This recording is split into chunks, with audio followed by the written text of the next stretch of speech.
នេះខ្ញុំលើមកដោះស្រាយប្រព័ន្ធសមីការគោ x បូក y ស្មើ15ចំប្រព័ន្ធជាមួយនឹង 2x បូក 4y ស្មើ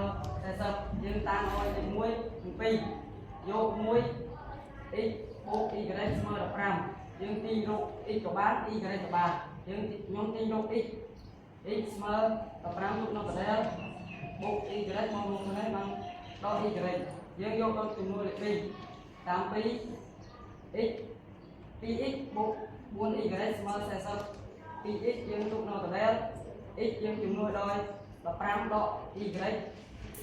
រួចបូក 4y លាក់នៅកណ្ដាលស្មើ40 2គុណនឹង15បាន30 2គុណនឹងដក y ស្មើដក 2y បូក 4y លាក់នៅកណ្ដាលស្មើ40 2x នឹងតម្លាក់ស្មើ40តម្លាក់នៅកណ្ដាលបូក30មកមុខហើយបានដក30យើងទាញយក x ស្មើ10ដក30ដល់ស្មើ10មេគុណ2មកមុខហើយបានចេះ10ចែក2បាន50អឺ5យើងយកចំនួនលេខ1តាម1 x ស្មើ15ដក y ស្មើ15ចែកនៅកណ្ដាលដក y យើងចំនួនលេខ5បានដក15ដក5ស្មើដកដូចនេះ x ស្មើ10 y ស្មើ5ជាគូចម្លើយនៃ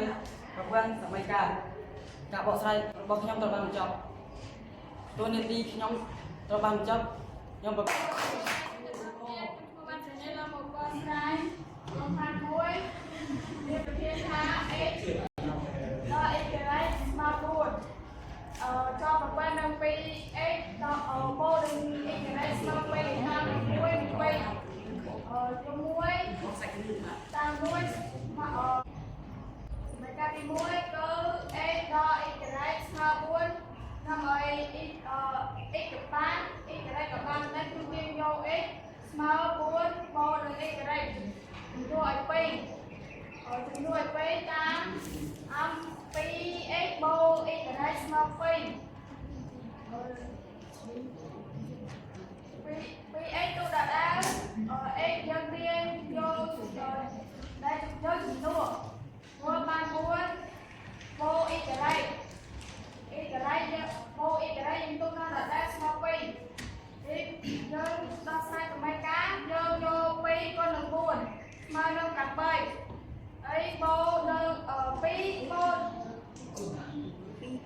នឹង y ស្មើ2 y អូអ៊ីចរ៉ៃយើងទុកនៅដដែលស្មើ2 8យើងទុកអត់លាក់នៅទុកយើងទុកនៅដដែល2អ៊ីចរ៉ៃបូកនឹងអ៊ីចរ៉ៃស្មើ3អ៊ីចរ៉ៃហើយយើងរៀន2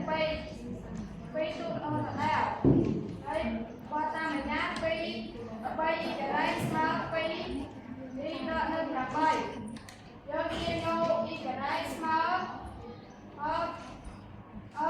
ដល់6ស្មើ3នៅចែក3ស្មើដល់2ចំនួន1តាម1 x ដល់ x ស្មើ4 x បូក2ស្មើនឹង4 x ស្មើនឹង4ដល់2ហើយ x លេខដល់ស្មើ4ដល់2ស្មើ2ដូចនេះ x ស្មើ2 y ស្មើដល់2ជាគូចម្លើយនៃប្រព័ន្ធសមីការការបកស្រាយរបស់ក្រុមទី2របស់ក្រុមទី2ខ្ញុំត្រូវបានបញ្ចប់សូមអរគុណទៀតដែរ